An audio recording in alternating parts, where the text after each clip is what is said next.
মানুষের দুর্ব্যবহারে কষ্ট পাবেন না।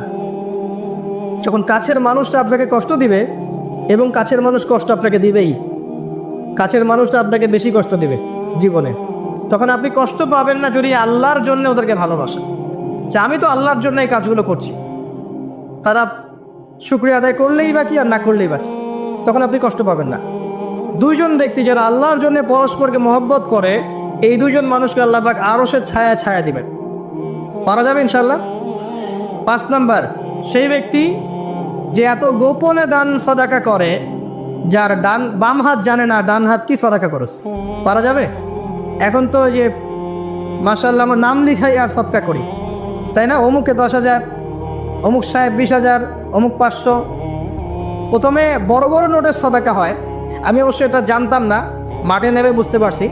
প্রথমে বড় বড় ফিগার বলে, কে কে দিবেন 5,000 হাত তোলেন, তারপর 5,000 লিখাও, তারপর কে কে দিবেন 1,000 হাত তোলেন, কে কে দিবেন 500 হাত তোলেন, নাম টাম লেখা হয়। পরে লাস্টে বলে যে কালেকশন করছে, আচ্ছা খুচরাগুলোও দেন, পরে খুচরাগুলোও দেওয়া হয়। জানিয়ে দান করা যায়। অনেক সময় এমন হয়েছে, নবী সাল্লাল্লাহু আলাইহি ওয়াসাল্লাম বলেছেন, কারো ঘরে কি আছে নিয়ে আস। রিয়া চলে আসতে পারে মনের মধ্যে, যে আমি 10,000 দিয়েছি, মানুষ আমার নাম জানলো। রিয়া আসতে সময় লাগে না, কেমন করে আসে? আল্লাহর নবী বলেছেন সাল্লাল্লাহু আলাইহি ওয়াসাল্লাম, অন্ধকার রাতে কালো পাথরের উপরে কালো পিঁপড়া হেঁটে গেলে যেমন বোঝা যায় না, রিয়া এমনভাবে আপনার কলবে আসতে পারে। কিভাবে ঠেকাবেন আপনি? আপনি বুঝতেই পারবেন না। এই যে আপনারা সেলফি তুলতে চান, ছবি তুলতে চান, ভালোবাসেন, আমি জানি ভালোবাসেন, ভালোবাসার অতিরিক্ততা প্রদর্শন করতে চান, একটাই ভয় করি, সেটা হচ্ছে রিয়া। রিয়া বা অহংকার যদি পেয়ে বসে, তার দ্বারা জন্য কোনো খেদমত সম্ভব না। আলেমদেরকে নিয়ে, বক্তাদেরকে নিয়ে, দায়ীদেরকে নিয়ে, আল্লাহর পথের যারা মুজাহিদা করে, এদেরকে নিয়ে অতিরিক্ত মাত্রায় বাড়াবাড়ি করবেন না। আল্লাহর ওয়াস্তে অতিরিক্ত মাত্রায় বাড়াবাড়ি করবেন না। যত বেশি করবেন তত তাদের প্রতি মানুষের চোখ লাগবে, এবং চোখ লাগা সত্য, তত তাদের ভিতরে রিয়া আসতে পারে, অহংকার আসতে পারে। কারণ আমরা অত্যন্ত দুর্বল ইমানের মানুষ। আমরা যারা এই যুগে বসবাস করছি, সবাই খুবই দুর্বল ইমানের মানুষ। এই জন্য রিয়া অহংকারের সুযোগ দিয়েন না। মুসাফা করেন, ওকে ফাইন, ছবি টবির সংস্কৃতি বাদ দিয়ে দেন, আমি বারবার নিষেধ করি, তারপরেও আপনার এই কাজগুলো করেন। এতে কোনো ফায়দা নাই, ক্ষতি ছাড়া কোনো উপকার নাই, ক্ষতি ছাড়া কোনো উপকার নাই। এমনকি বিনা কারণে যারা চিত্র অঙ্কন করে বা ছবি তৈরি করে, এদেরকে শাস্তি দেওয়া হবে।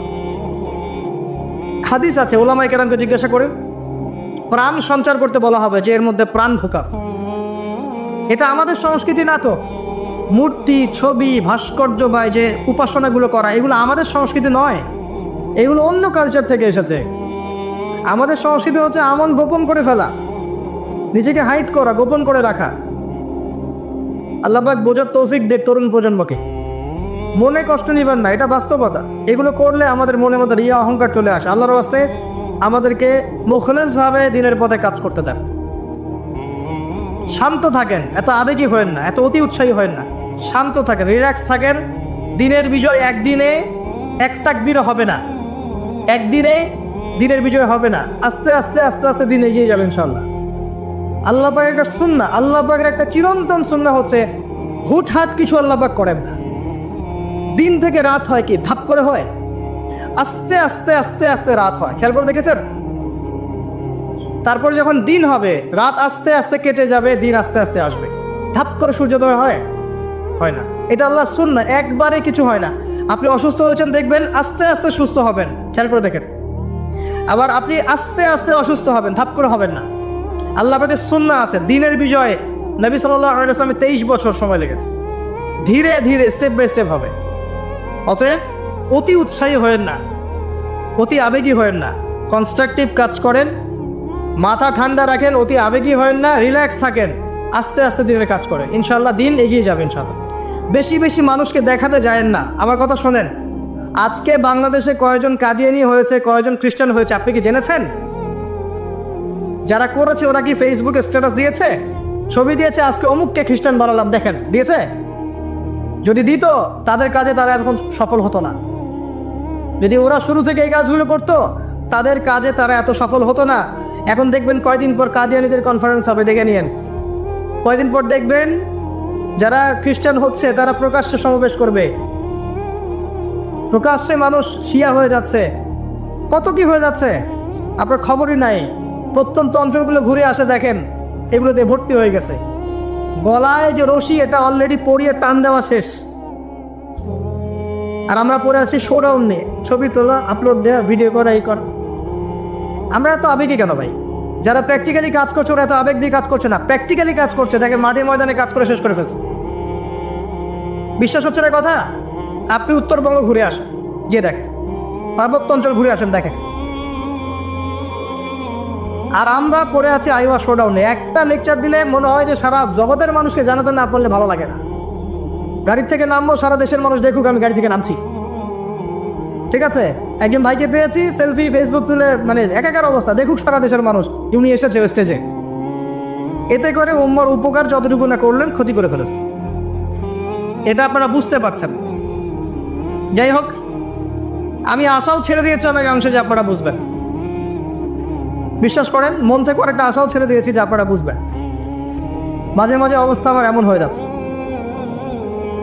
তারপরে দোয়া করি আল্লাহ পাক সবার মধ্যে সৎ বুদ্ধির উদ্ভব ঘটাক, আপনাদেরকে স্মার্ট মুসলিম হওয়ার তৌফিক দান করুক। ভিতরে ভিতরে আপনি আত্মশুদ্ধি অর্জন করেন, ব্যক্তি জীবনটা শুদ্ধ করেন, পরিবার ঠিক করেন, পড়াশোনা করেন, হালাল রিজিকের দিকে ফোকাস করেন, আলেম ওলামা সোহবতে যান, দিন শেখান, চর্চা করেন, প্রচার করেন। আস্তে আস্তে দিন আগাবে ইনশাআল্লাহ তাআলা। আল্লাহ পাক কি বলেছেন? ইউরিদুনা লিইউতফিউ নূরাল্লাহ, তারা চায় আল্লাহর নূরকে, আল্লাহর নূর মানে এখানে ইসলাম, একে মুখের ফুৎকার দিয়ে নিভিয়ে ফেলতে। কিন্তু আল্লাহু ইউতিম্মু নূরাহু ওয়ালাউ কারিহাল কাফিরুন, আল্লাহ পাক তার নূরকে প্রজ্বলিত করবেন যদিও কাফেররা তা পছন্দ করবে না। হুয়াল্লাযী আরসালা রাসূলাহু বিল হুদা ওয়া দীনিল হক লিইয়ুযহিরাহু আলা দীনি কুল্লি, তিনি সে আল্লাহ যিনি তার রাসূলকে পাঠিয়েছেন দ্বীনে হক সহ এবং হেদায়েত সহ, যাতে করে ইসলাম অন্য সমস্ত দ্বীনের উপর বিজয়ী হতে পারে। ওয়ালাউ কারিহাল মুশরিকুন, যদিও মুশরিকরা এটা পছন্দ করবে না। এটা আল্লাহ পাক করবেন। কখন করবেন? যখন আপনি আপনার কাজ দায়িত্ব পালন করেন। ইন তানসুরুল্লাহ ইয়ানসুরকুম, আর যদি আমরা আল্লাহকে ভুলে যাই, নাসুল্লাহ ফানাসিয়াহু, আমরা ভুলে গেলে আল্লাহও ভুলে যাবেন। আল্লাহ তো ওয়াদা করেছেন যে আনতুমুল আলাউনা ইন কুনতুম মুমিনিন, তোমরা যদি মুমিন হতে পারো আল্লাহ তোমাদেরকে বিজয় দিবেন। ওয়ালা তাহিনু ওয়ালা তাহজান, হীন বলা হবে না, দুশ্চিন্তাও করো না। আল্লাহ তো ওয়াদা করেছেন। দুই ব্যক্তি নিজে পরস্পরকে আল্লাহর সন্তুষ্টির জন্য ভালোবাসে, আরো সে আজিমা ছায়া পাবে।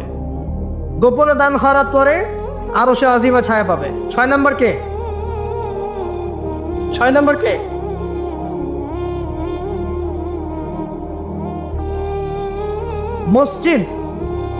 মসজিদের সাথে যাদের কলব অন্তর জুড়ে থাকে এরা হচ্ছে এক শ্রেণী। আমি সিরিয়ালটা হয়তো ভুল করেছি, বাট এটা আছে 6 নম্বর।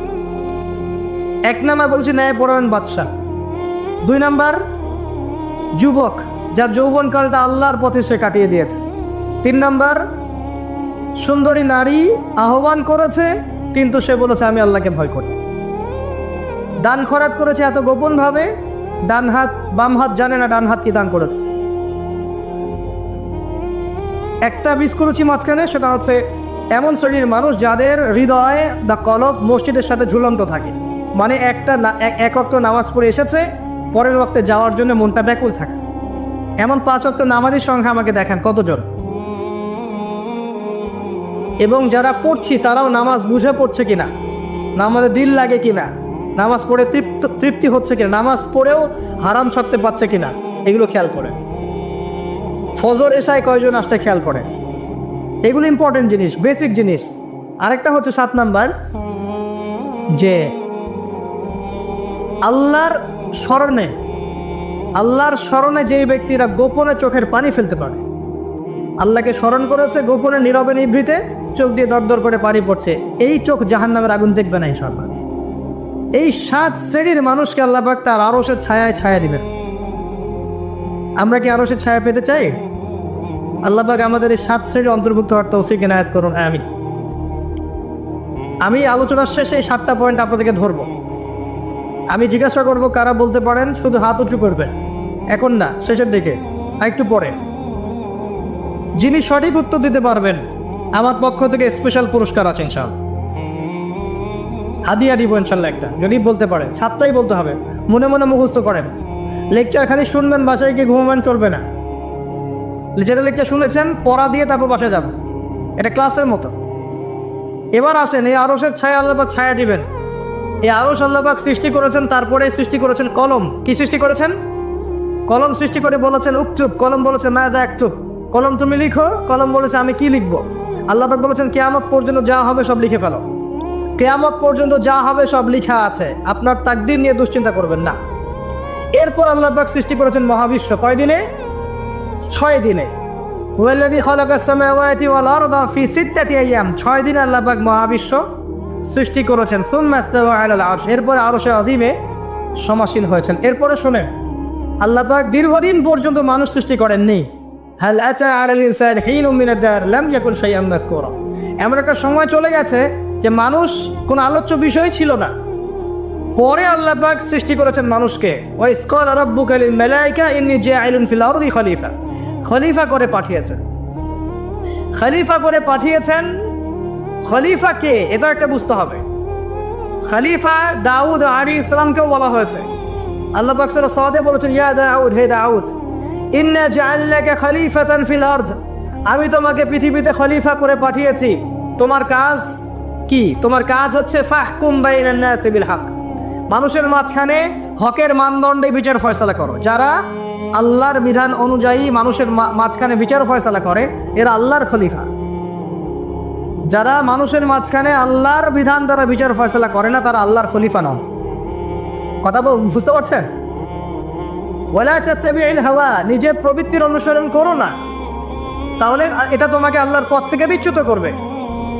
আর যারা আল্লাহর পথ থেকে বিচ্যুত হয়ে গেছে, তাদের জন্য অপেক্ষা করছে যন্ত্রণাদায়ক শাস্তি। বিমা নাসু ইয়াউমাল হিসাব, এই কারণে যে তারা হিসাবের দিন ভুলে গেছে। খলিফার ফাংশন আল্লাহর বিধান দিয়ে বিচার ফয়সালা করো। আসেন, এরপরে আল্লাহ পাক আদম আলাইহিস সালামকে নাম শিক্ষা দিলেন। আমি শেষ করে দিচ্ছি, ফিনিশিং এর দিকে আসছি, আপনারা একটু ধৈর্য ধরেন। আল্লাহ পাক আদম আলাইহিস সালামকে সমস্ত নাম শিক্ষা দিয়েছেন। এমন কোনো নাম নাই যেটা আল্লাহ পাক তাকে শিক্ষা দেন নাই। ওয়াল্লামা আদামাল আসমা কুল্লাহা, আমি আদমকে সমস্ত নাম শিক্ষা দিয়েছি। এরপরে সুম্মা আরাদাহুম আলাল মালায়েকা, এরপরে ফেরেশতাদের সামনে এনেছে এবং ফেরেশতাদেরকে বলেছেন, আল্লাহ বলেছেন তোমরা এই নামগুলো বলে দাও। তারা বলেছে লা ইলমা লানা ইল্লা মা আল্লামতানা।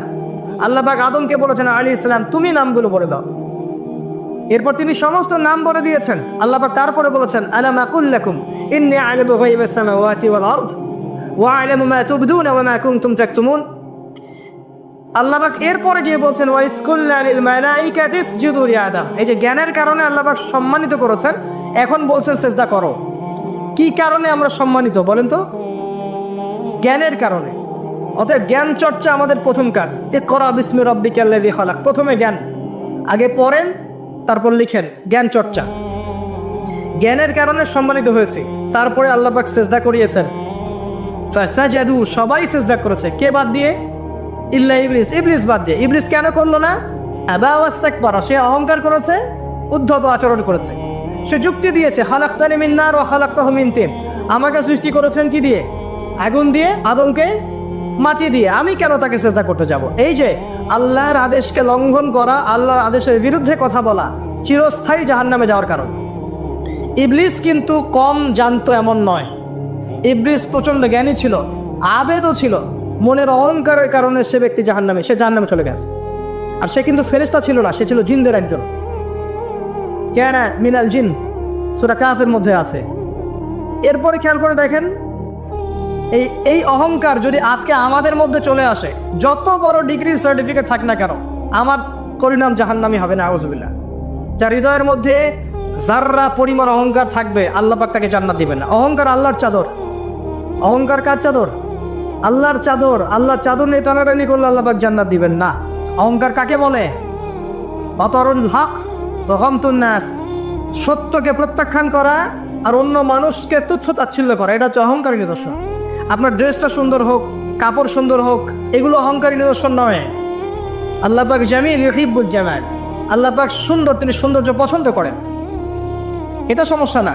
অন্যকে তুচ্ছ তাচ্ছিল্য করলে অহংকার হবে।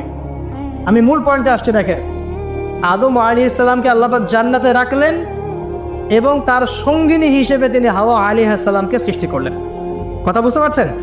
কি কারণে সৃষ্টি করলেন?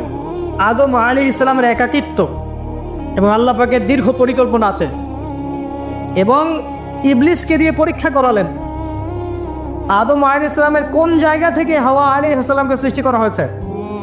বলেন, পাঁজরের হাড় সোজা না বাঁকা? নবী সাল্লাল্লাহু আলাইহি ওয়াসাল্লাম বলেছেন, বাঁকা হাড়কে জোর করে সোজা করতে যেও না, ভেঙে যাবে, আর ওই অবস্থায় ছেড়ে দিলে বাঁকাই থেকে যাবে। নসিহতের মধ্য দিয়ে, উত্তম আচরণের মধ্য দিয়ে পথ চলতে হবে। ওয়াশিরুহুন্না বিল মারুফ, এছাড়া কোনো অপশন নাই। আমার কথা শোনেন, এই জায়গা থেকে মেয়েদের পয়েন্টে আসছি আমি। আল্লাহ পাক আদম থেকে হাওয়া সৃষ্টি করেছেন আলাইহিস সালাম। নারী পুরুষ একে অপরের প্রতিদ্বন্দ্বী নয়, যেমনটা পশ্চিমারা শিখিয়েছে।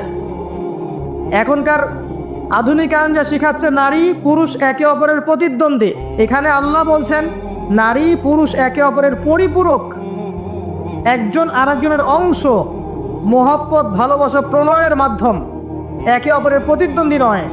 এখনকার সমাজ শিখায় ছেলে পারলে আমি কেন পারবো না, সে পারলে আমি কেন পারবো না, এটা শিখায় না? কাউন্টারিজম, মানে একে অপরের প্রতিদ্বন্দ্বী।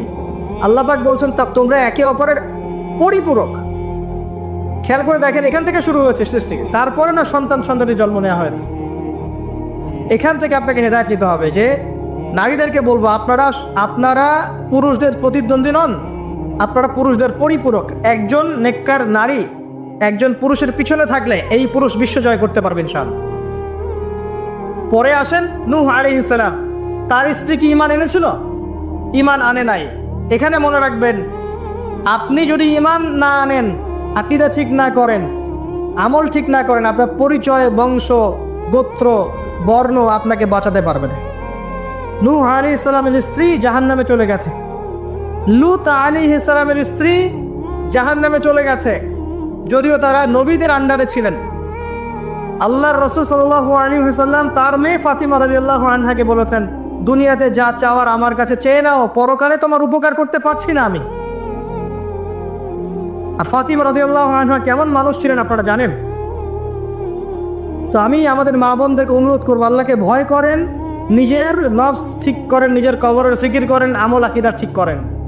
আপনি কত বড় আলেমের স্ত্রী, কত বড় শাইখের স্ত্রী, আপনি আপনার স্বামী কত বড় পলিটিক্যাল লিডার, কত বড় সোশ্যাল লিডার, এটার মানদণ্ড আল্লাহ দেখবেন না। আপনার ঈমান, আমল, তাকওয়া শুধু আল্লাহ পাক দেখবেন। আসেন কোরআনের পাতায় পাতায় যাই, চলেন আপনাকে নিয়ে যাচ্ছি। ইব্রাহিম আলাইহিস সালাম নাম শুনেছেন? তার স্ত্রী সারা আলাইহিস সালাম পৃথিবীর সুন্দরী নারীর মধ্যে অন্যতম। দুজন সুন্দরী নারীর কথা এসেছে, একজন হাওয়া আলাইহিস সালাম, একজন সারা আলাইহিস সালাম। আমাদের এইসব সুন্দরী নারীদের চেয়ে হাজার গুণ সুন্দরী, অত্যন্ত সুন্দরী।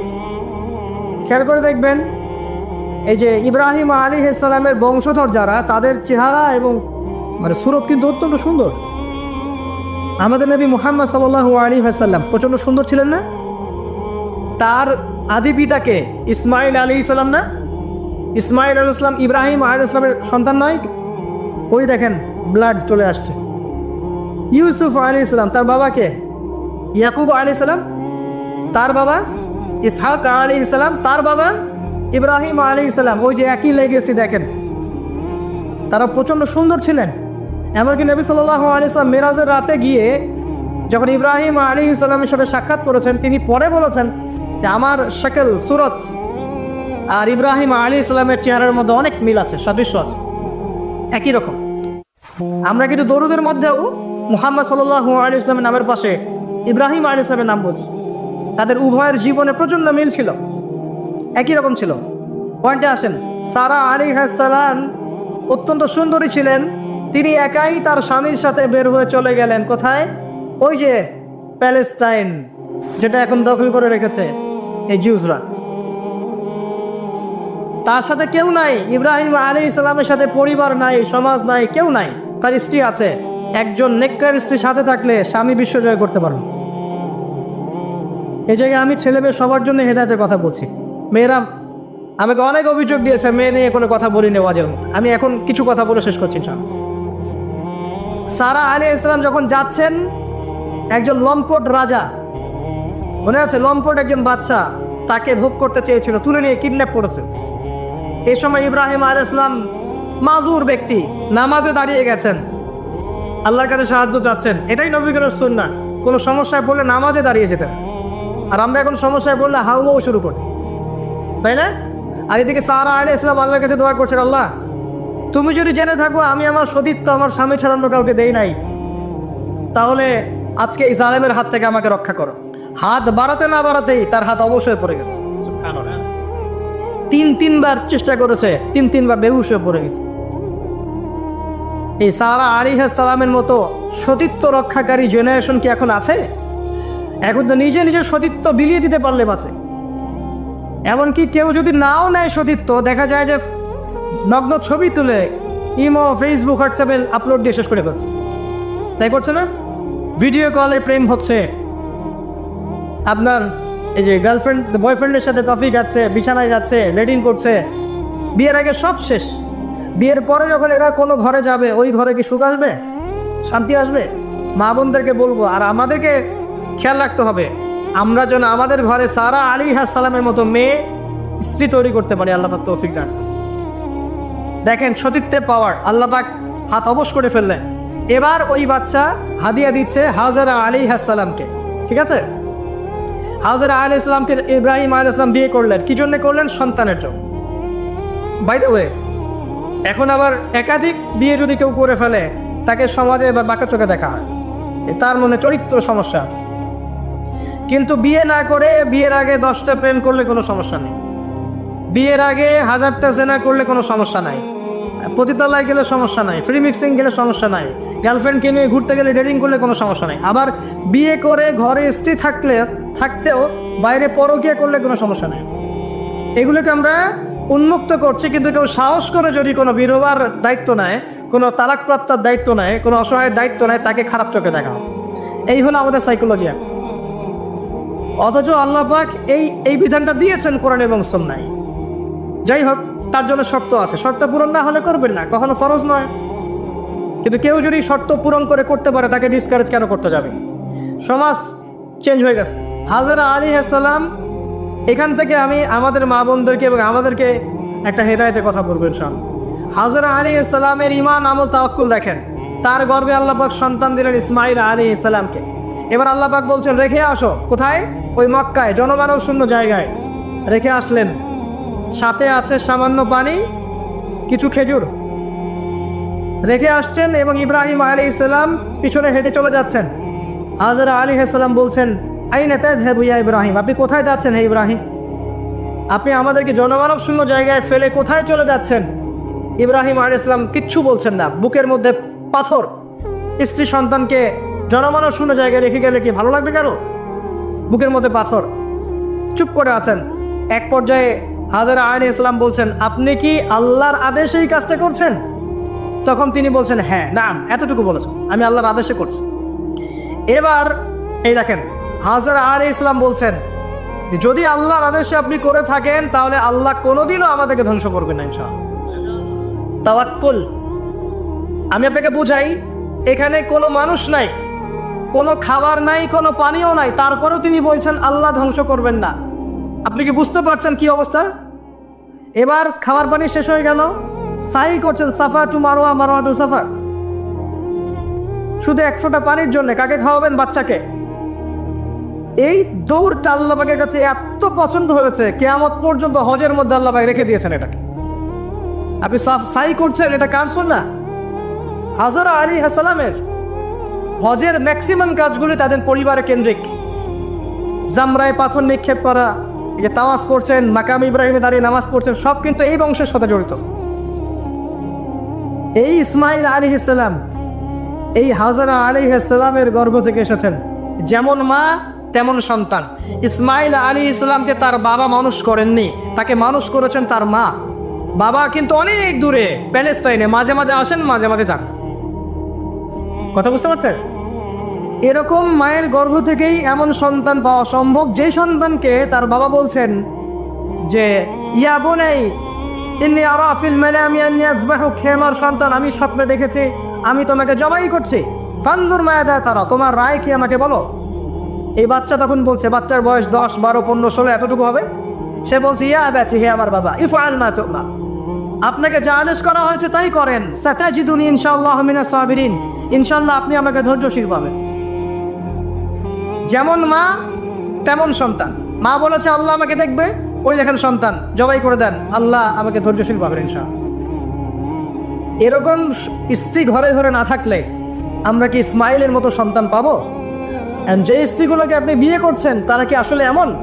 বিয়ের সময় দেখেছেন আপনি শ্বশুরের সম্পত্তি, মেয়ের সৌন্দর্য, বা পালিয়ে করেছেন, অ্যাফেয়ার করে করেছেন, এখন বিয়ের পরে হাওমাও করছেন। বিয়ের আগে তো দিনদারিতা দেখেন নাই। আল্লাহ নবী কখনো বলেননি 4টা গুণ দেখে বিয়ে করো, হাদিসের শব্দ এমন নয়। ওলামায়ে কেরামকে জিজ্ঞাসা করেন 4টা গুণ দেখে বিয়ে করো নয় শব্দটা, 4টা গুণ দেখে সাধারণত বিয়ে করা হয়। 4টা গুণ দেখে সাধারণত বিয়ে করা হয়, সম্পদ, সৌন্দর্য, বংশ, দিনদারিতা। তোমরা দিনদারিতাকে প্রাধান্য দাও, না হলে তোমাদের হাত ধুলোই ধূসরিত হবে। এখন দেখা যায় দিনী ভাইরা দিনদার ক্যাটরিনা কাইফ খুঁজতেছে। দিনদার মেয়ে চাই কিন্তু সুন্দরী লাগবে আমার। কেন? একটু অসুন্দর হলে আপনার চলবে না? আপনার স্ত্রীর কাছে যা আছে অন্য মেয়ের কাছে তাই আছে, এর বাইরে কিছু নাই। আর 2 দিন পরে, 1 বছর, 2 বছর, 3 বছর পরে, 5 বছর পরে গিয়ে দেখবেন সব সমান হয়ে গেছে। এই দেহের সৌন্দর্য থাকবে না। মনে তাকওয়া থাকলে, আল্লাহ আলাম স্ত্রী হলে আপনি দুনিয়াতে জান্নাতে থাকবেন ইনশাআল্লাহ। দুনিয়াতে আপনি জান্নাতে থাকবেন ইনশাআল্লাহ। আর যদি ঘরে একটা বদকার স্ত্রী থাকে তাহলে আপনার দুনিয়ায় জাহান্নাম, দুনিয়া জাহান্নাম। অতএব বিয়ের আগে, বিয়ের সময় খুব কেয়ারফুল থাকবেন। আপনি দিনদার মেয়েকে প্রাধান্য দেন, এবং মেয়েদেরকেও বলবো দিনদার ছেলে ছাড়া বিয়ে করে না। অনেক বড় চাকরি করে, অনেক বড় ব্যবসা করে, এটা সেটা, নামাজ পড়ে না, এগুলো দেখছেন না, সুদের চাকরি করে, ঘুষ খায়, আপনি রাজি হয়ে যাচ্ছেন। এরপরে গিয়ে পস্তাচ্ছেন যে হুজুর আমার সংসারে অশান্তি, এটা সেটা। এখন তো পস্তায় লাভ নাই, বরং আপনার সন্তানও হবে ওই রাস্তিক করিমের মতোই। নাউজুবিল্লাহ। আমরা দুনিয়ার স্বার্থ খুব ভালো চিনি। দুনিয়ার স্বার্থকে ত্যাগ করে দিনকে অগ্রাধিকার দেন, আল্লাহ পাক কবুল করবে ইনশাআল্লাহ।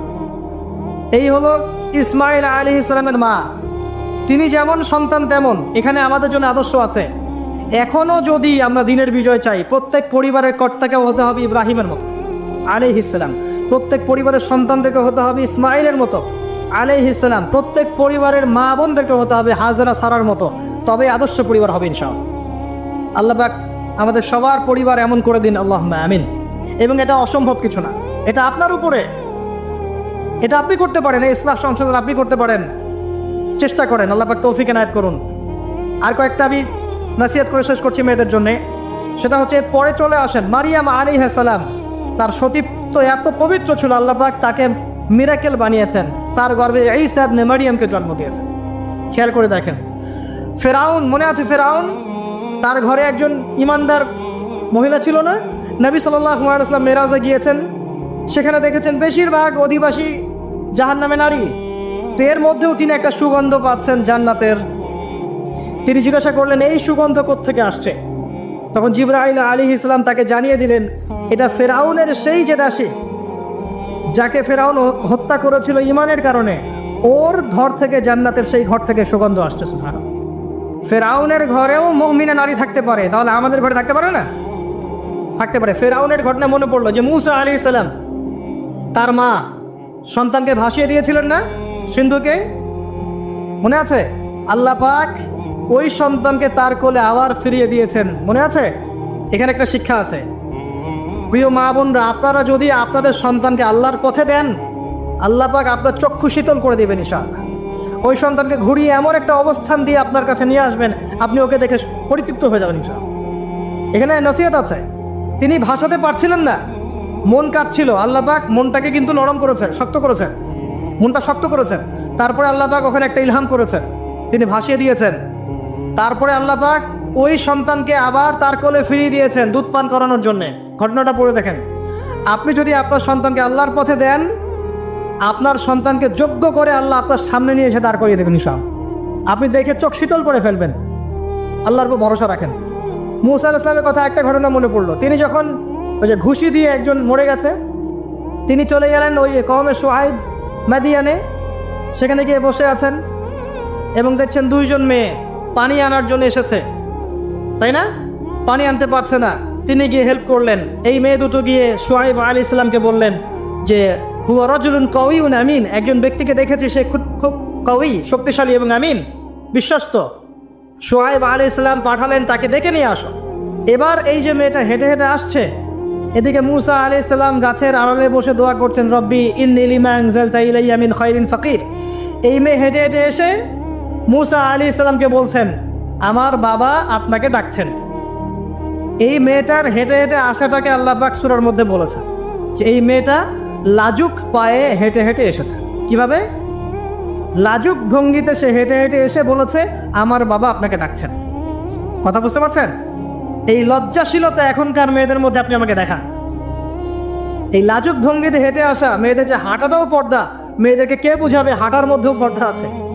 কে বুঝাবে যে গলার ভয়েসে পর্দা আছে, চোখের চাহনিতে পর্দা আছে?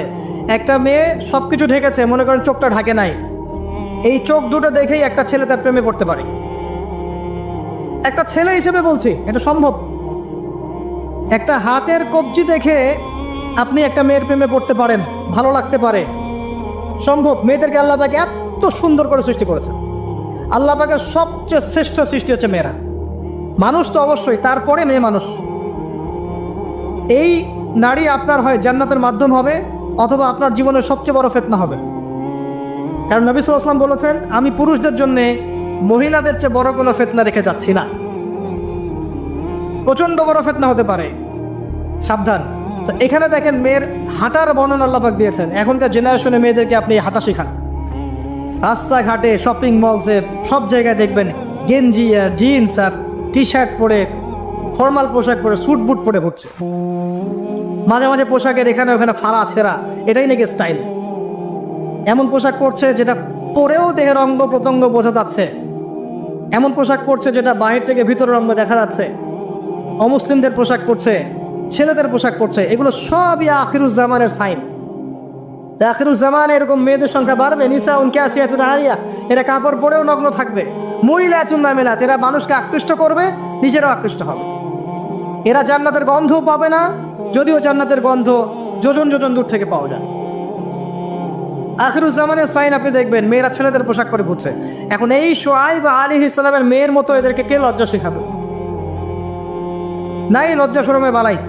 স্যার ক্লাস নিচ্ছে, সে গোল হয়ে বসে আছে, কোচিং করছে। টিচার গায়রে মাহরাম, সে ক্লাস নিচ্ছে, পড়াচ্ছে, গোল টেবিল করে বসে আছে মেয়েরা। দেখবেন কারো গায়ে হিজাব নাই, সালোয়ার কামিজ পরে ক্লাস করছে এবং দেহের অঙ্গ প্রত্যঙ্গ বোঝা যাচ্ছে। এবং কোনো কোনো সময় দেখবেন টিচারও সুযোগ নিচ্ছে, গায়ে হাত দিচ্ছে, বলছে ও তো আমার মেয়ের মতো। হ্যাঁ, আমরা তো ইউনিভার্সিটিতে পড়েছি। এরপরে খেয়াল করে দেখবেন টিচারের সাথে ছাত্রীর প্রেম হয়ে গেছে। কত মেয়ে যে রেপের শিকার হচ্ছে, মুখ ফুটে বলে না। যে কটা খবর আসে পেপার পত্রিকা, এগুলো খুব নগণ্য খবর, বাস্তবতা আরও অনেক কঠিন, পরিসংখ্যান অনেক বেশি, অনেক বেশি। মেয়েরা তো আর মুখ ফুটে বলবে না আমার সাথে এরকম অন্যায় করা হয়েছে। কিছু কিছু মেয়ে যখন বলে তখন আপনি খবর পান। অনেক মেয়ে প্রাইমারি স্কুল থেকেও, তারা প্রাইমারি লেভেল থেকে একদম বয়স যখন 10-15 এখান থেকে শুরু করে কলেজ পর্যন্ত ধর্ষণের শিকার হয়েছে, রেপের শিকার হয়েছে, গার্লফ্রেন্ড বয়ফ্রেন্ডের দ্বারা বা টিচারের দ্বারা, কোনো কোনো ক্ষেত্রে চলতে ফিরতে গুন্ডা মাস্তানের দ্বারা। এটা হচ্ছে ফ্রি মিক্সিংয়ের কারণে। ছেলে আর মেয়েকে আপনি একসাথে জড়িয়ে দিয়েছেন, এগুলো চলবেই। এখন অনেক সময় এমনও হয়েছে, মেয়ে পড়াচ্ছেন, চারপাশে গোল হয়ে বসে আছে ছেলেরা। আর কখন আমরা এমনও দেখেছি যে কলেজে মাঠের মধ্যে বসে আছে ছেলে মেয়ে একসাথে গোল হয়ে, গ্রুপ স্টাডি। মিথ্যা কথা বলছে? Group study. কলেজে আন্দোলনের সময় দেখেছি, কোনো দাবি নিয়ে আন্দোলন হচ্ছে, দেখবেন যে এই যে ছেলে শুয়ে আছে মেয়ের কোলে মাথা দিয়ে, মনে হচ্ছে সেটা না তাদের স্ত্রী মনে হয়। এগুলো কি? এগুলো চলছে। এখন এখানে আপনি কিভাবে আপনার বাসায় পর্দা ধরে রাখবেন? কিভাবে সম্ভব? বেশি বেশি মেয়েদের যুগোপযোগী মাদ্রাসার প্রয়োজন, বেশি বেশি মেয়েদের ইসলাহি আলোচনার দরকার, মেয়েদের মধ্যে দাওয়াতি কাজের দরকার। এবং মেয়েদেরকে অনেক সময় দাওয়াতি কাজের অভাবে ভুল দাওয়াত দিয়ে বাড়ির থেকে বের করে নিচ্ছে, মাহরাম ছাড়া সফর দিচ্ছে। খেয়াল করে দেখেন, এমন অনেকও জামাত বের হচ্ছে মাহরম ছাড়া জেলায় জেলায় সফর, দলিল দিচ্ছে এটাও নাকি জিহাদ। নাউজুবিল্লাহ।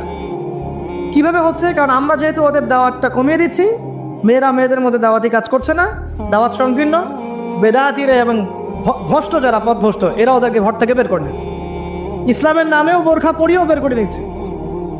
খুব অবস্থা খারাপ। আপনি খেয়াল করেন, দেখবেন এগুলো ধরতে পারবেন। তো এই বিষয়গুলো খেয়াল রাখেন। কোরআনের পাতায় পাতায় হেদায়েত আছে।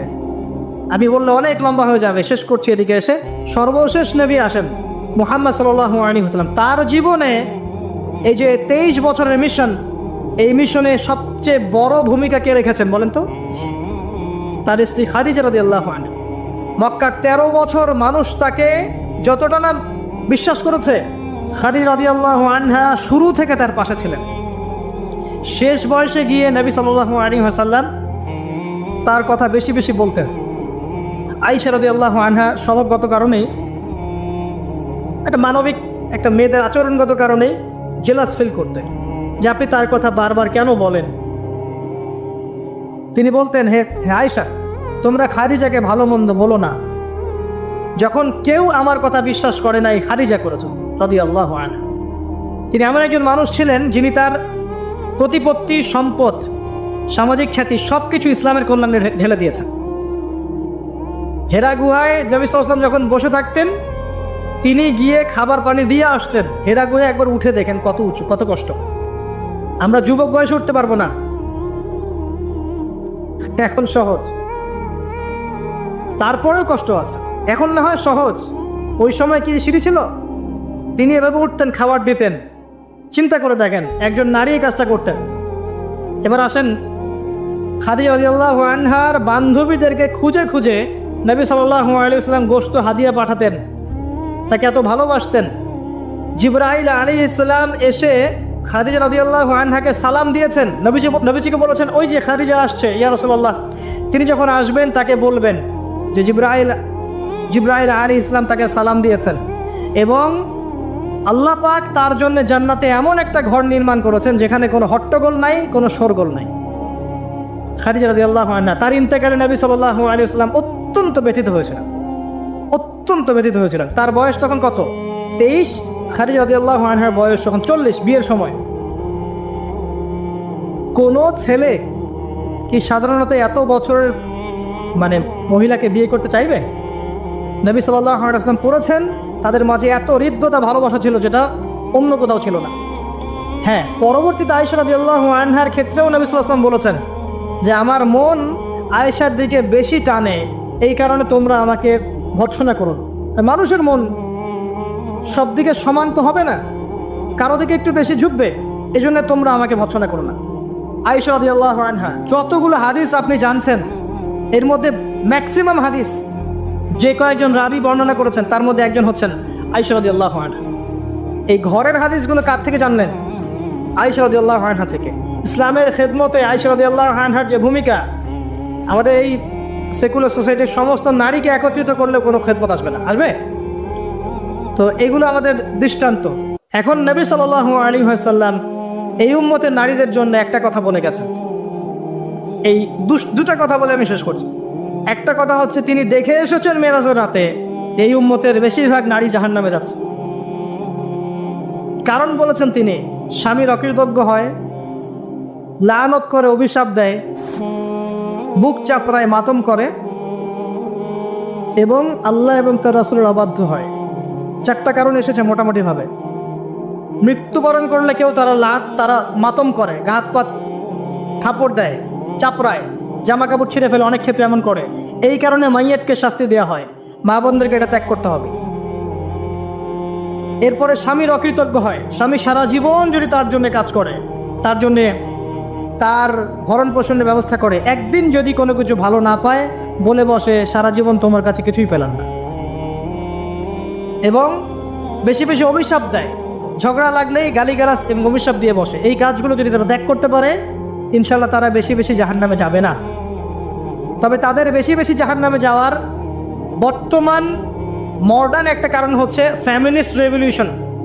ভালো করে শোনেন, ফ্যামিনিস্ট রেভলিউশন সেই কারণ যার কারণে এখনকার নারীদেরকে আপনি বাসায় রাখতে পারছেন না পর্দায়। এর কারণে মেয়েরা বাইরে বের হয়ে যাবে, ফ্রি মিক্সিংয়ে যাবে, পর্দা ছেড়ে দিবে, নামাজ কালাম দেখবেন ঠিক ঠিকানা নাই, দেখবেন দিনের জ্ঞান অর্জন করবে না, বেশি বেশি হারাম রিলেশনশিপে লিপ্ত হবে, জেনা বাড়বে, ধর্ষণ বাড়বে, পরকীয়া বাড়বে, আস্তে আস্তে তারা জাহান্নামে। এটা হচ্ছে ফলাফল। এটাই সেই কারণ যার কারণে বেশিরভাগ নারী জাহান্নামে যাবে। খুব সতর্ক থাকবেন। কোনো কোনো ক্ষেত্রে দেখা যায় সামান্য দুনিয়ার স্বার্থে তারা নগ্ন হয়ে মডেলিং করতেও দ্বিধাবোধ করছে না, নগ্ন হয়ে ফিল্মগুলোতে কাজ করতেও দ্বিধাবোধ করছে না, ইজ্জত বিলিয়ে দিয়ে টাকা কামাই করতে দ্বিধাবোধ করছে না। কোনো কোনো ক্ষেত্রে দেখা যায় এগুলোকে তাদের ব্রেন ওয়াশ করা হয়েছে, এগুলো সামাজিক সোসাইটির মধ্যে এগুলো আপনার ডিগনিটির মাধ্যম, সম্মানের মাধ্যম, এগুলো বলা হচ্ছে। এই বিষয়গুলো খেয়াল রাখবেন, এই বিষয়গুলো খেয়াল রাখবেন আল্লাহর বাস্তে। এইগুলো সম্মানের মানদণ্ড নয়।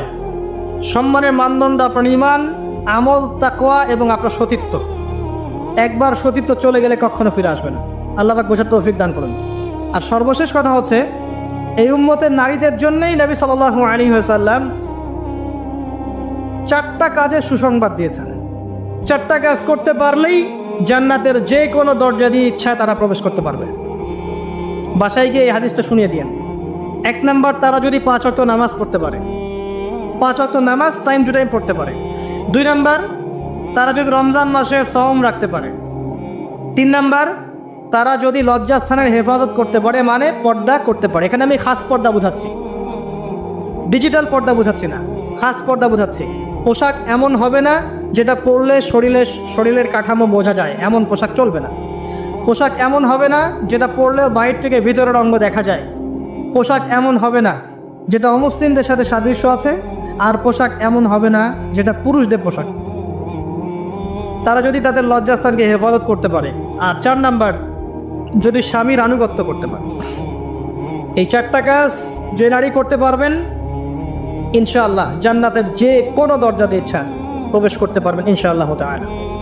আমরা পারিবারিক ক্ষেত্রে স্বামীদেরকে অনুরোধ করব, আমাদের অনেক দোষ আছে, স্বামী ভাই পিতাদেরকে অনুরোধ করব যে মেয়েদেরকে ছোটবেলা থেকে পড়াশোনা শেখান।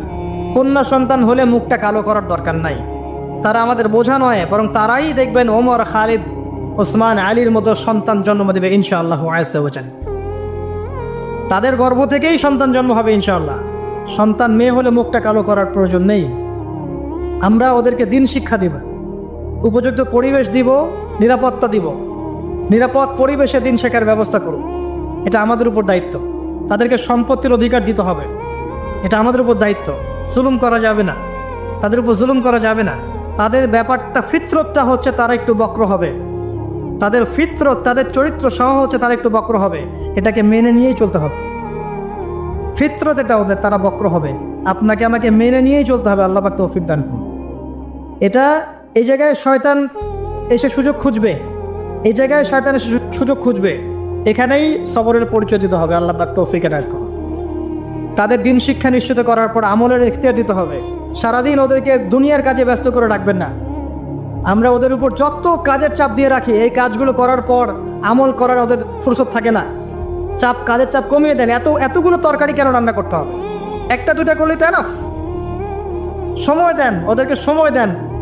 প্রতি বেলায় কেন চুলায় হাঁড়ি চলাতে হবে? নবী সাল্লাল্লাহু আলাইহি ওয়াসাল্লামের তো বাড়িতে 3 মাস কখনো চুলাই জ্বলে নাই। পরপর 2 বেলা তিনি কখনো পেট ভরে খাননি। আমাদের প্রত্যেক বেলায় কেন এত রান্না করতে হবে? ওদেরকে এত ব্যস্ত রাখবেন কেন? সময় দেন, পড়াশোনা করতে দেন, তালিম করতে দেন। 1 বেলা রান্না করেন, 3 বেলা খান। ওরা এত মার্কেটে ঘুরবে কেন? আমরা কি মরে গেছি নাকি? আমরা মাসের বাজার করে দিব। 1 মাসের বাজার আগেই করা শেষ। বাসায় থাকো, মাসের বাজার করে ফেলবেন। রমজান আসছে, রমজান আসার আগেই সব শপিং শেষ। রমজান মাস আসার আগেই রমজান এবং ঈদের সব শপিং শেষ করে ফেলেন। যতটুকু সামর্থ্য আছে এটা দিয়ে করেন। রমজান মাস পুরো ইবাদতে কাটাবেন ইনশাআল্লাহ। ঘন ঘন মার্কেটে যাবেন না। বাড়ির মা বোনদেরকে এত মার্কেটে যেতে দিবেন না, বাসায় রেখে দিবেন। এত প্রয়োজন নাই তো আমাদের। বাসায় পরিবেশটাই মূল কথা। আমরা ওদের উপর অনেক জুলুম করে ফেলি, ওদের প্রতি ভ্রুক্ষেপ করি না। দেখবেন নিজের স্ত্রীকে ভালো লাগে না, সারাদিন বাইরে যে মুভিজ দেখতে দেখতে, পর্নোগ্রাফি দেখতে দেখতে এবং ফ্রি মিক্সিং চলতে চলতে নিজের স্ত্রীর চেহারা আর ভালো লাগে না। বিয়ের আগে যে 10টা প্রেম করে আসছে, এখন স্ত্রীর চেহারা ভালো লাগবে কেমন করে? হ্যাঁ, স্ত্রীর দিকে তাকাই না, ভ্রুক্ষেপ করে না। আবার আমাদের স্ত্রীদেরকেও দেখবেন অনেক সময় দেখা যায় যে বাইরে যাওয়ার সময় সাজুগুজু করে একাকার, স্বামীর জন্য কখনো সাজবে না। সাহাবায়ে কেরাম রাদিয়াল্লাহু আনহুম আজমাইন বাসায় ঢুকতেন, জিহাদের মাঠ থেকে ফিরতেন, দাওয়া দিয়ে ফিরতেন, আহলান সাহলান দাঁড়িয়ে থাকতেন স্ত্রীরা, আহলান সাহলান সুন্দর করে সেজে থাকতেন, পরিপাটি হয়ে থাকতেন। স্বামী আসতো, হাতে চুমু খেতেন, জড়িয়ে ধরতেন, হৃদ্যতা ভালোবাসা বাড়তো। একই প্লেটে খাবার খেতেন, বড় প্লেট ছিল, একসাথে খাবার খেতেন, মহব্বত বাড়তো। খাইয়ে দিতেন, হাতে খাইয়ে দিতেন, মহব্বত বাড়তো। কোলে শুয়ে কোরআন তেলাওয়াত করতেন, মহব্বত বাড়তো। নবী সাল্লাল্লাহু আলাইহি ওয়াসাল্লাম সেখানে কামড় দিতেন যেখানে আয়েশা রাদিয়াল্লাহু আনহা কামড় দিয়েছেন, মহব্বত বাড়তো। এরপরে সময় দিতেন পরিবারে, দিয়ে তারপরে তার অন্তরঙ্গ সম্পর্কে যেতেন। নবী সাল্লাল্লাহু আলাইহি ওয়াসাল্লাম স্ত্রীর সাথে দৌড় প্রতিযোগিতা করেছেন, চাঁদ দেখেছেন। এখানে দেখবেন আপনি যাচ্ছেন ঘরে, স্ত্রী আপনার দিকে তাকায় না, আপনিও তার দিকে তাকান। ও সাজেন আপনার জন্য, আপনি ওর কেয়ারও করেন না। আপনিও বসে গেলেন ফেসবুক নিয়ে, স্মার্টফোন নিয়ে মুভিজ দেখা, ও মাশাল্লাহ, ওরটা গুতাগুতি শুরু করুন। কেউ কারোর সাথে সম্পর্ক নেই। 1 বছর যাইতে না যাইতেই বিয়ের ভালোবাসা মহব্বত সব শেষ। অথচ আল্লাহ পাক বলেছিলেন যে আলা বাইনাকুম মাওয়াজ্জাতা ওয়া রাহমা। এই হৃদ্যতা ভালোবাসা যদি জীবন্ত না করতে পারি, আমাদের পরিবারগুলোর মধ্যে কাঠামো ঠিক থাকবে না। এবং এইসব পরিবেশে যে বাচ্চা কাচ্চারা বড় হবে, এরা আগামী দিনে উম্মার হাল ধরতে পারবে না। মুহাম্মদ সাল্লাল্লাহু আলাইহি সাল্লাম মানুষকে ভালোবাসতেন, কারণ ছোটবেলা থেকে তাকে ভালোবাসার পরিবেশে বড় করা হয়েছে। ওমর রাদিয়াল্লাহু আনহু খুব কঠোর ছিলেন, কারণ ছোটবেলা থেকে তাকে কঠোরতার মধ্যে মানুষ করা হয়েছে। এই বিষয়গুলো মানুষের উপর প্রভাব বিস্তার করে। আমরা আমাদের মা বোনদেরকে রিকোয়েস্ট করব, 5 ওয়াক্ত সালাত ঠিকঠাক মতো আদায় করবেন। আপনারা সুযোগ করে দিবেন, দ্বীনি শিক্ষায় শিক্ষিত হবেন, মাদ্রাসার সাথে সম্পৃক্ততা রাখেন, মহিলাদের তালিমি হালাকা করেন, তাদের মাঝে দাওয়াতি কাজ করেন, পর্দার দিকে খেয়াল রাখেন। স্বামীদেরকে অনুরোধ করব, ভাইদেরকে বলবো, এবং আমি সন্তানদেরকে বলবো, মায়ের, বোনের, স্ত্রীদের দিকে খেয়াল রাখেন, তাদের দিন শিক্ষা নিশ্চিত করেন, তাদের পর্দা নিশ্চিত করেন, তাদেরকে দিন শেখান, বোঝান। আল্লাহ রাব্বুল আলামিন ইনশাআল্লাহ জান্নাতি পরিবার করে দিবেন। এই পরিবারগুলো দিয়ে যখন সমাজ গঠিত হবে, এই সমাজ দেখবেন ইনশাআল্লাহ তাআলা একটা আলোকিত সমাজে পরিণত হবে ইনশাআল্লাহ আযজা ওয়া জাল। তো রাষ্ট্র যদি জিহাদ করে, তাহলে ফ্রন্ট লাইনে কারা জিহাদ করবে? আমাদের এই ভাইরাই তো করবে। আমাদের এই ভাইদেরকে আগে তৈরি করতে হবে না? আল্লাহ পাক আমাদের এই ভাইদেরকে ঈমান দান করেন, বেশি বেশি আমলের তৌফিক দেন, এবং তাদের মাথার উপরে আল্লাহ পাক একটা ইসলামী সরকার নিয়ে আসা। আমিন। আচ্ছা, 22 হচ্ছে যে আমরা 23 হচ্ছে আমাদের এই পুরো তরুণ প্রজন্মকে আমরা জিহাদি জজবায় গড়ে তুলতে পারতাম। এটা কিন্তু আপনি এখন পারছেন। এটা জজবা মানে কি বোঝাচ্ছে? জজবা মানে কি আপনি শুধু আবেগে ভেসে পড়বেন এমন বোঝাচ্ছি না, বরং আমাদের জেনারেশন রেডি, তার আল্লাহর জন্য সবসময় জীবন দেওয়ার জন্য প্রস্তুত। এমন জেনারেশন আমাদের আফগান ভাইদের মধ্যে নাই, হামাসের ভাইদের মধ্যে নাই। যে কোনো সময় যদি শত্রু আক্রমণ করে তারা প্রস্তুত। এখন আপনারাই বলে তো দেখি, যারা ভয় দেখাচ্ছে কমসেকম নেটে ফেলবো, ফেনি নিয়ে নিব, এই করব, সেই করব, হাসেন না। যদি আল্লাহ না করুক, যদি তারা কোনো পদক্ষেপ নিয়েই ফেলে, আমাদের প্রজন্ম কি প্রস্তুত? আমাদের প্রজন্মে আমরা কেউ কি AK-47 চালাতে পারি? আমাদের কেউ কি মার্শাল আর্টস জানি? আমাদের কেউ কি 10 রাউন্ড দৌড়াতেও পারি? তাহলে আমাদের কেউ কি তরবারও চালাইতে পারে? অথচ নবী সাল্লাল্লাহু আলাইহি ওয়াসাল্লামের যুগে সাহাবায়ে কেরাম একজন সাহাবী প্রশিক্ষিত ছিলেন। আচ্ছা, আলী রাদিয়াল্লাহু আনহু কেমন মানুষ ছিলেন? তাসবিহ তাহলিল করতেন খালি, ভয়ে তার সামনে কেউ দাঁড়াইতে পারতেন। যেই দাঁড়াইতো তাকে তিনি একেবারে গর্দান উড়াই ফেলতে পারতেন। এত প্রশিক্ষিত ছিলেন আলী ইবনে আবি তালিব। হ্যাঁ, ওমর ইবনুল খাত্তাব তিনি কি শুধু কোরআন তেলাওয়াতই করতেন, নামাজই পড়তেন, তাহাজ্জুদই করতেন? তিনি এত বেশি প্রশিক্ষিত ছিলেন, তার সামনে 10 জন দাঁড়াইতে পারতেন। হামজা রাদিয়াল্লাহু আনহু। তাহলে দেখেন, আমাদের পুরো জেনারেশনকে দেখেন, ইনক্লুডিং আমাকে দেখেন, আমরা কি আসলেই প্রস্তুত? দেখা যায় আমাদের গতকালকে বলছিলাম যে 4-5 জন ডাকাত যদি একটা ছোট্ট ছুরি নিয়ে আমাদের সামনে দাঁড়ায়, আমাদের তো ভাই খবর হয়ে গেছে, ভাই কি আছে নেই, সব নেই ভাই, আমাকে স্যার। যেটা বল না, কিন্তু একটা সময় ছিল যে আমাদের জেনারেশনের তরুণরা একাই 8-10 জনের সাথে লড়াই করতে পারে, ভয় করতো না। দেখেন আমরা কিন্তু এরকম প্রশিক্ষিত এটা পর্যন্ত করতে পারি নাই। এই ইসলামী রাষ্ট্র থাকলে আমরা পারতাম না? প্রত্যেক স্কুলের ছাত্রদেরকে আমরা কিন্তু স্কাউটের মাধ্যমে হোক, মিলিটারিদের আওতায় নিয়ে এসে হোক, একটা 6 মাসের ট্রেনিং দিতে পারতাম। কলেজের ছাত্রদেরকে দিতে পারতাম, ভার্সিটির ভাইদেরকে দিতে পারতাম। আমাদের মিসাইলস লাগবে, প্রশিক্ষণ লাগবে, ট্রেনিং লাগবে, তাই না? জাবাস, আমাদের সব অফিসার লাগবে। এই ক্ষমতা বাঙালি জাতির আছে, এই ক্ষমতা আমাদের আছে, আমাদের আর্মি ভাইদের আছে, আমাদের বিজেপি ভাইদের মধ্যে আছে, ওই কলেজে তাদের আছে ঠিকই। কিন্তু রাষ্ট্রীয় ইসলামী রাষ্ট্র না থাকার কারণে, রাষ্ট্রীয় পৃষ্ঠপোষকতা না থাকার কারণে এবং রাষ্ট্রীয় চাপ তাদের উপর থাকার কারণে তারা তাদের প্রতিভার বিকাশ ঘটাতে পারে নাই। আমি চ্যালেঞ্জ করতেছি, আপনি বিএসএফ, এই যে ভারতের বিএসএফ এর 100 জনকে লাগান বর্ডারে, আমাদের বিজিবি 20টা ভাইকে লাগান, ওরা পারবে না ইনশাল্লাহ। যদি ক্ষেপণাস্ত্র না নিক্ষেপ করে ওরা পারবে না, যদি আসমান থেকে বিমানে ওরা যদি ফায়ার না করে তাহলে ওরা পারবে না। মাঠে ওরা আমাদের 20 জন বিজেপির ভাইদের সাথে পারবে না ইনশাল্লাহ, পারবে না, আমি বলছি, গ্যারান্টি দিচ্ছি পারবে না ইনশাল্লাহ, দেখে নিও। কিন্তু ওরা আমাদের উপরে মানে চড়াও হচ্ছে কিসের ভিত্তিতে? আমাদের আওয়ামদের মধ্যে প্রশিক্ষণটা নাই এবং আমাদের মধ্যে ওই প্রযুক্তি নাই, আমাদের মধ্যে ওই পরিমাণ অস্ত্রশস্ত্র নাই, এই জন্য তারা এই দাপটটা দেখাচ্ছে।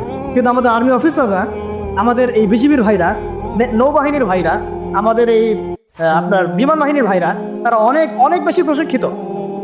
কিন্তু আমরা তাদেরকে ওইভাবে ইমানের চর্চায় নিয়ে এসে আল্লাহর রাহে জীবন বিসর্জনের মানুষের সাথে তৈরি করতে পারি। আল্লাহ পাক আমাদেরকে বোঝার তৌফিক। এটা আমাদের শুধু তাদের জন্য না, আমাদের পুরো এই তরুণ সমাজ সবাইকেই এই প্রশিক্ষণগুলোর আওতায় নিয়ে আসা উচিত। কিন্তু এটা আপনি এখন পারছেন না। যদি ইসলামী রাষ্ট্র ব্যবস্থা হয় কখনো, তাহলে ইনশাআল্লাহ পারবেন। ঠিক আছে, আল্লাহ পাক আমাদেরকে বোঝার তৌফিক দান। 24 হয়ে গেছে, 23, হ্যাঁ 24 হচ্ছে যে আমরা যদি এক ইসলামী রাষ্ট্র পর্যায় পর্যন্ত যেতে পারি তাহলে কি হবে? তাহলে আমরা পুরো বিশ্বের বড় বড় যে ইসলামিক রাষ্ট্রগুলো আছে, যেমন ধরেন যে মালয়েশিয়া, তারপরে ধরেন যে সৌদি আরবিয়া বা কাতার বা তুরস্ক বা আফগানিস্তান, পাকিস্তান বা আরও বড় বড় যে রাষ্ট্র, ইরান, যে রাষ্ট্রগুলো মানে কম বেশি ইসলামের সাথে সম্পৃক্ত, একটা ঐক্যবদ্ধ জোট আমরা গঠন করতে পারতাম, ন্যাটোর চেয়েও শক্তিশালী। তখন কিন্তু আমরা ওদেরকে চোখ রাখাতে পারতাম। এটা আল্লাহ পাক করতে বলেছেন আমাদেরকে সূরা আনফালের মধ্যে, কিন্তু আমরা সেটা করি নাই। আল্লাহ বলেছেন যে কাফেররা জোটবদ্ধ হচ্ছে, তোমরাও যদি জোটবদ্ধ না হও তাহলে দুনিয়ার মধ্যে ফাসাদ সৃষ্টি হবে। হয়েছে? এটা ইসলামী রাষ্ট্র ছাড়া সম্ভব না। একা একা তো আপনি এটা করতে পারেন। তারপরে আমরা আমাদের মজলুম ভাইদের পাশে থাকতে পারতাম, তাদেরকে হেল্প করতে পারতাম। তখন আমরা ওই ঐক্যবদ্ধ জোট মিলে, শক্তি মিলে আমরা কিন্তু ইসরায়েলের বিরুদ্ধে কথা বলতে পারতাম না? আমাদের গাজায় আমাদের মজলুম ভাই বোনদের পাশে দাঁড়াতে পারতাম। এখন তো সবাই বিক্ষিপ্ত, ওরা আমাদের সবাইকে একা একা বাগে পাইছে, আর একা একা বাগে পাইছে। 3 ভাইয়ের মতো ঘটনা হয়েছে। হ্যাঁ, 3 ভাইকে একজন হত্যা করতে চায়, প্রথমে এক ভাইকে গিয়ে বুঝাইছে যে আরে তোর ওই 2 ভাই তো তোদের দেখতে পারে না, ওদের সাথে চলিস না, তুই আমাদের সাথে থাক। হ্যাঁ, এভাবে বুঝায় ওকে আলাদা করছে, করে ওকে প্রথমে জবাই করছে। ও 2 ভাইকে বোঝাচ্ছে, আরে ওকে জবাই করছে তো ঠিক আছে, ও অপরাধ করছে তাই করছে, তুই তোর অপরাধ করিস না, তোকে করবো না, তুই আমার সাথে থাক। সে তার সাথে থাকা শুরু করছে, পরে ওকেও জবাই করছে। শেষমেশ ওই যে ফাঁকা একজন ছিল, ওকেও জবাই করছে। ওরা এই পরিস্থিতিতে গেছে। আল্লাহ পাক আমাদেরকে বৈশ্বিক ইসলামী জোট গঠন করার তৌফিক দান। আর শেষটা হচ্ছে যে ইসলামী রাষ্ট্র ব্যবস্থা যদি না থাকে তাহলে আমরা সত্যিকারের চূড়ান্ত স্বাধীনতা বলতে যা বোঝায় তার স্বাদ আমরা কখনোই আস্বাদন করি। চূড়ান্ত স্বাধীনতা মানে কি? যে আমি শুধু এক আল্লাহর দাসত্ব করব, আল্লাহ ছাড়া অন্য কাউকে ভয় করি না, অন্য কোনো বড় শক্তির দাসত্ব করি না। এক আল্লাহর দাসত্বে পুরো জাতি মিলে আমরা স্বতন্ত্র স্বাধীন। এই স্বাধীনতার স্বাদ আমরা আস্বাদন করতে পারবো না যদি একটা ইসলামী রাষ্ট্র ব্যবস্থা না আসে। আল্লাহ পাক আমাদের সবাইকে চূড়ান্ত স্বাধীনতা অর্জন করার তৌফিক দান। এখন এখানে একটা কথা মিস হয়ে গেছে, যেটা গতদিন মিস হয়ে গেছিল, মনে পড়ছে বলে দেই। ইসলামী রাষ্ট্র ব্যবস্থার আরেকটা মূল বিষয় আছে যে কোনো মহিলা নেত্রী আবার আমির হইতে পারবে না। কি হইতে পারবে না? কোনো মহিলা নেত্রী আমির হইতে পারবে না। আর রাষ্ট্র চলবে সূরা ভিত্তিক। কিভাবে চলবে? সূরা ভিত্তিক। তো মাশওয়ারা দিতে পারে, হয়তো মাশওয়ারা দিতে পারে, কিন্তু আমির হইতে পারবে না। নবী সাল্লাল্লাহু আলাইহি ওয়াসাল্লাম তার স্ত্রীদের মাশওয়ারা নিয়েছে, কিন্তু আমির হতে পারে। এটা তো আমাদের এখন এক্স এবং ওয়াই উভয় দলেরই তো আমির হচ্ছেন নারী নেত্রী নাকি, তাই না? নারী ছাড়া আর কিছুই খুঁজে পাই না আর। ঠিক আছে, হ্যাঁ, নারী উপদেষ্টাও আছে। নারী নেতৃত্ব ইসলামে জায়েজ নাই। নারীদেরকে ওই কাজের জন্য আল্লাহ পাক সৃষ্টি করেন নাই। ঠিক আছে, আল্লাহ পাক আমাদেরকে বোঝার তৌফিক দান।